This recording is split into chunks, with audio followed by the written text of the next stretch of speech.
Do you want to know the secrets of the secondhand subculture? Everything about auctions, estate sales, appraisals, and downsizing? What about learning how to make some extra money in the resale world? Well, this is the podcast for you. Welcome to Why Don't You Want My Stuff? The podcast hosted by professional appraiser, auctioneer, and the host of YouTube's Last Week at the Auction, Josh Levine. Hey, what's the name of this show again? I forgot.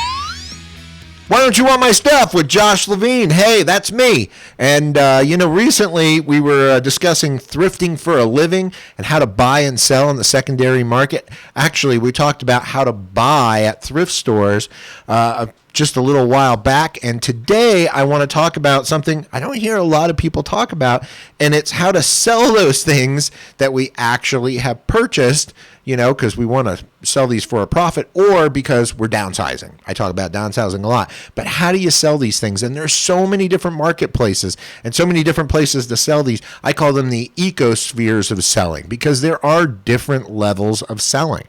So we're going to get into a lot of those today. It's funny because one hit me and I knew I'd be organically much better at than making some notes here. But I think you're really going to enjoy this today. I'm going to talk about the pros and cons of all the different methods of selling, or at least the ones that I remember. And so I'm going to start off with, I'm going to jump right into it. I want to start with yard sales. Let's talk about a yard sale. People for years, I don't know how long. Yard sales are actually probably from about the 18th century or 15th or 14th. Boot sales for those of you that are listening in the UK, yard sales, garage sales. This animal's been around for a long time. This is when you just decide there are things you want to downsize. You open your garage. Maybe you place an ad. Maybe you don't. Maybe there's a neighborhood yard sale going on, a rummage sale in the neighborhood. Whatever the case, there are people that are driving around on Thursday, Friday, Saturday, Sunday looking for you being out in your front yard selling your junk.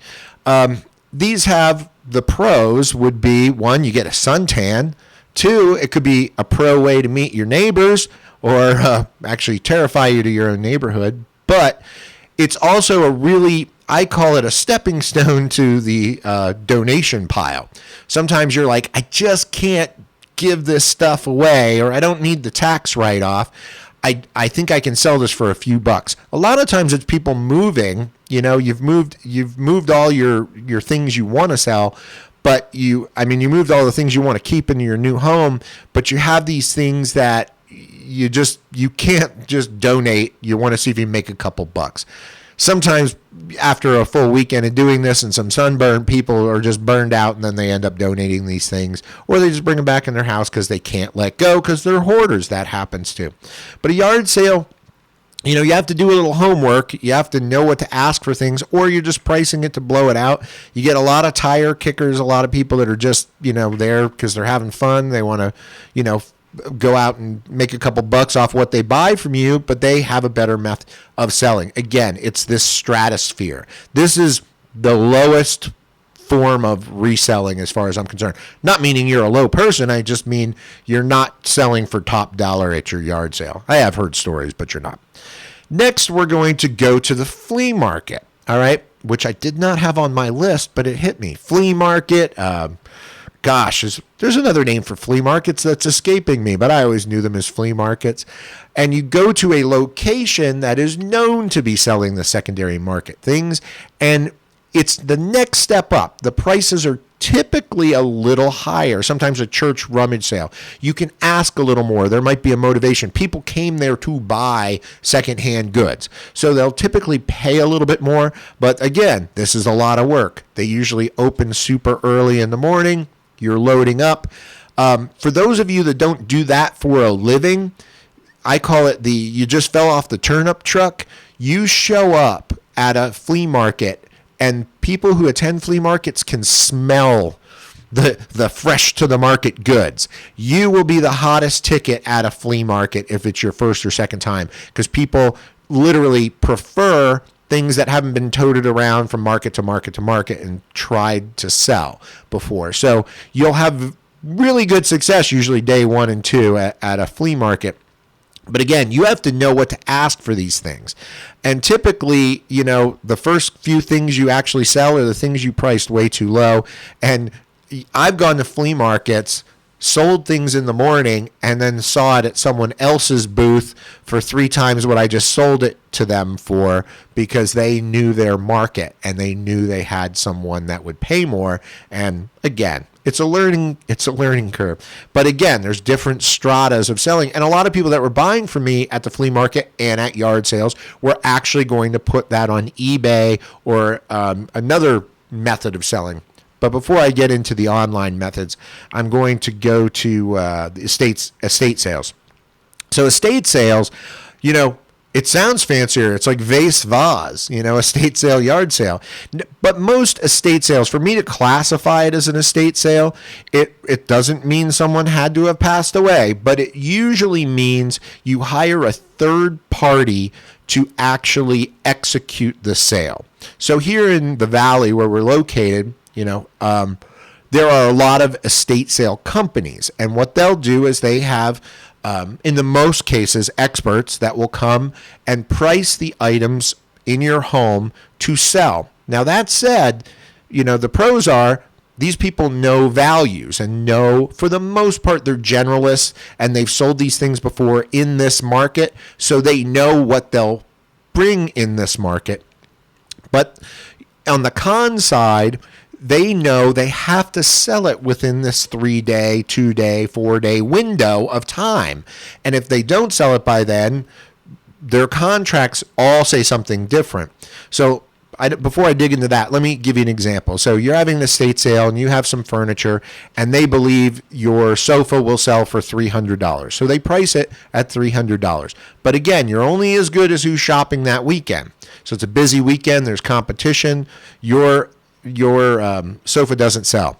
The next day they might have 25% off or half price day, so it's now $150, and so it sells for $150. However, if it does not sell, many of their contracts say they own it, or it will be donated, or whatever, or you're stuck with it. And say you're moving and have closing on the house, it could be a problem for you. So really understand their contracts really well.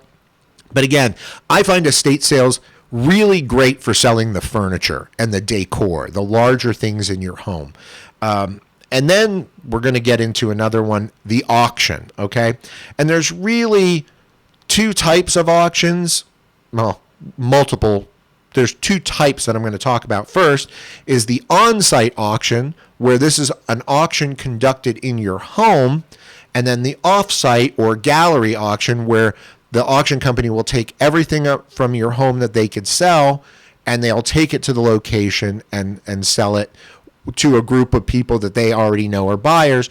And then we have online and offline. So online auctions at a gallery setting tend to be for your higher end goods, your collectibles, your fine art, guns, coins, etc. An on-site sale that's also online just provides another method for, you don't have to have attendees at the sale, which sometimes if you're in a HOA or a subdivision that doesn't allow you to have a sale is a great way to do it, because the only time it needs anyone to come there is when they're actually picking up things that are already sold. And the online method today is by far the best for auctions because, again, it's the entire world seeing your goods. It's basically all those keywords are Google Analytic gold, and someone's looking for a specific thing you're selling, and they're going to come across it. There's a couple things to look for here. A company that's competent in keywords and knowing the most important thing. I've seen auction houses that will say, this is a Lane country cupboard, model 685, and they have all the dimensions and great pictures, and it's fantastic. And then I'll see companies that say cupboard. So if someone's Googling cupboard, their odds of running into your cupboard are probably 1 in 2 billion. So there's certain keywords and things you want to make sure that they use. No one knows everything. So, hey, helping them sometimes and saying, hey, that's made by Broyhill, or that's made by brand names really help. Everything really helps. So for an online sale, you can do them, again, both on-site or in a gallery setting, having these keywords really help. The cons of an auction are you cannot control the market. The fair market will deem what it's worth. I feel that's the best way to sell. But again, sometimes you're attached to the item and you can't let it go, and that happens. So an auction may not be for you. You then have consignment stores. There are several consignment stores around the valley here, but they're everywhere. And consignment stores, you can actually place your item in there and put it in there for a price. The consignment store will take their commission. Sometimes it's you rent your space and they take 10% of your gross of what you're asking. And sometimes that be more the co-op. But the consignment stores, sometimes they'll price it. They'll tell you this is what it is and this is what our commission is, 40, 50%. But that's what it is. But again, they also may tell you if it doesn't sell in 90 days, come get it, or we're going to donate it, because they don't want stale merchandise. And again, a lot of times the prices they're going to tell you are not what you want to hear. So there's that. Then there comes the ultimate one.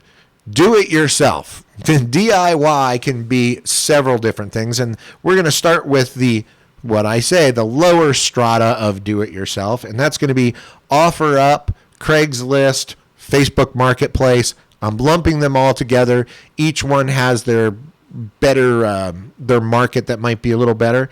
The pros for these, for me, is they're good for the big stuff. The name your price, and then you don't have to move it. So you go, I have this giant dresser. I have one left. I'm moving. I don't want to move the big dresser. I'll take $500 for it. I put it on Craigslist, and people can come and take a look at it and see if they want it. And if they like it, bring your friends, get it out of here. Great for that.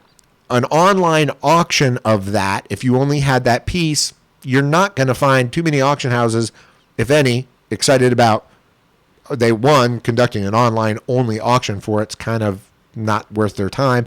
And picking it up and moving it may be so uncost effective for you. They might charge a moving fee, and by the time the commission, and if it goes and sells for $20, I've heard stories where you're going to owe them money. So again, maybe donating in that case is worth more as a tax write-off. But then estate sale companies too, they don't want it. So maybe OfferUp, Craigslist, and Facebook Marketplace is a great way to try to sell something before you call Goodwill to come pick it up, or another thrift store. A thrift store donation. But again, these places, I find they're good for that. The decor, the things that, someone could see in their house, a neighbor down the street. There's people that just scour it. And again, there's also resellers that will sit there and scour these markets for the thing that they think they have a better market for. Sometimes they're consignment shop owners. Sometimes they're antique store owners. And they're looking for these things to fill up their store. But now there's the DIY for all your cool stuff. This is your eBays, Etsy's. There's others that are escaping me at the time. But eBay and Etsy, the pros for these are they're great for smalls and naming your own price and selling it. It's a huge market. This is where I typically buy at thrift stores, yard sales, and other auctions, trying to buy to resell on eBay. This is my bread and butter. Now, eBay, and I'm not doing a commercial for eBay, they've made it easy. And eBay I used to use as an auction. It was an online auction for collectibles. Now I just put a price on it. I love the auction industry and that method of selling, but Amazon has done several things to the world. It's made people impatient. They don't want to wait for an auction to close. They don't want the thrill of the bid. They just go, I want it now. And eBay knew this years ago, and when Buy It Now first came out, I couldn't stand it. But I totally understand it. So people just want it now. They want a price, and maybe they'll negotiate. You can check that off. You can say, yes, I will accept offers. So you have a Kiss doll, Mego Kiss doll that's been in your collection forever, and you want to sell it. And you want $300 for it. It's new in the box.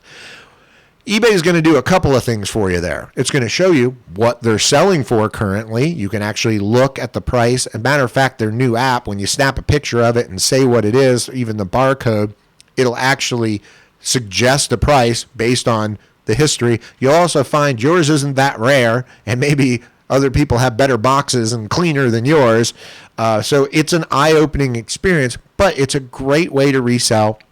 They even make the shipping part easy, but that's the thing.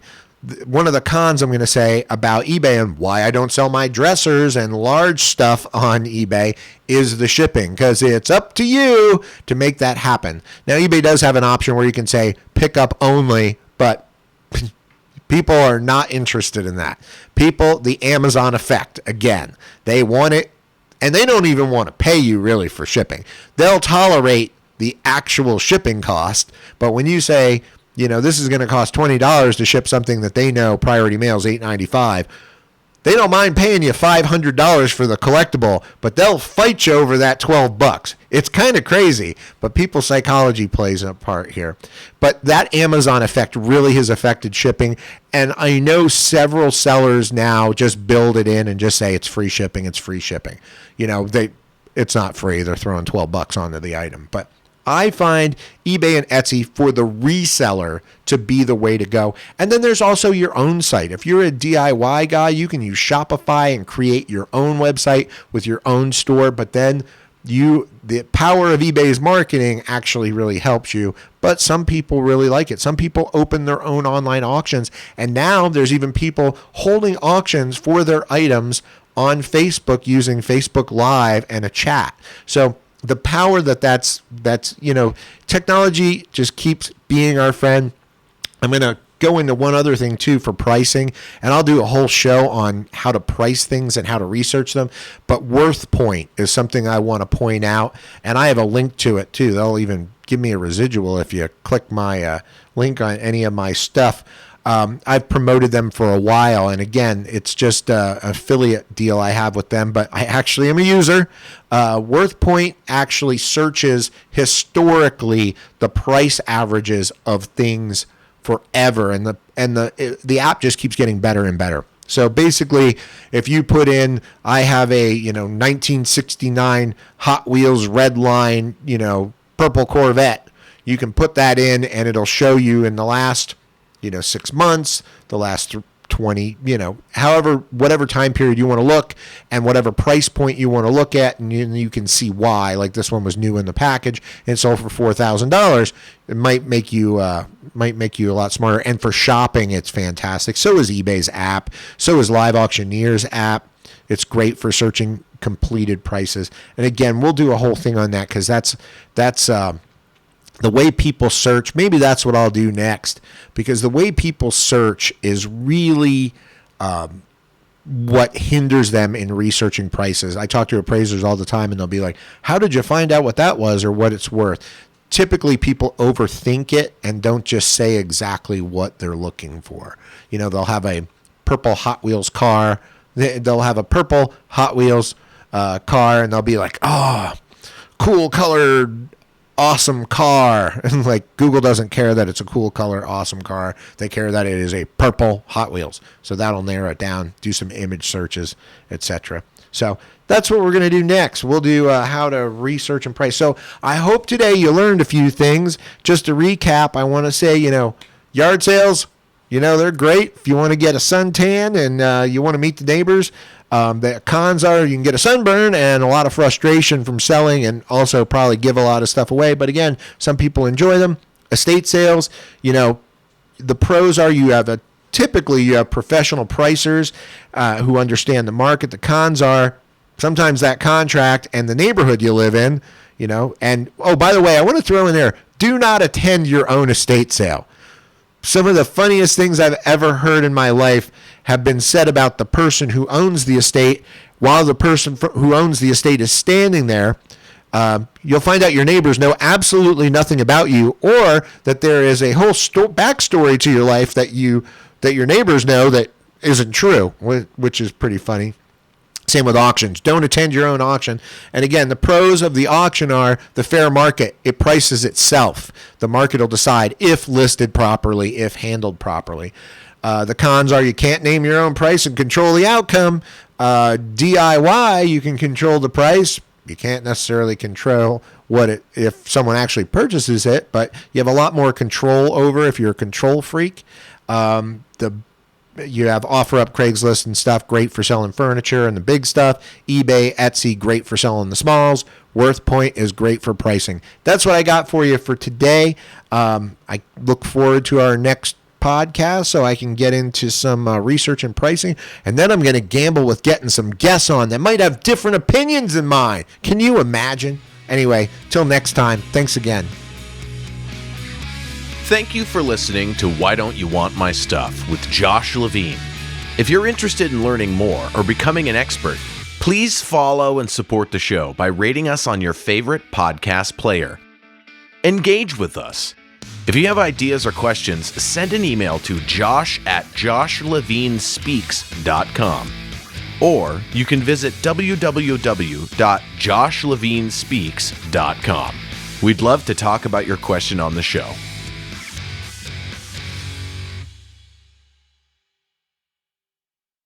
This has been a T-Door production. Music by RKVC.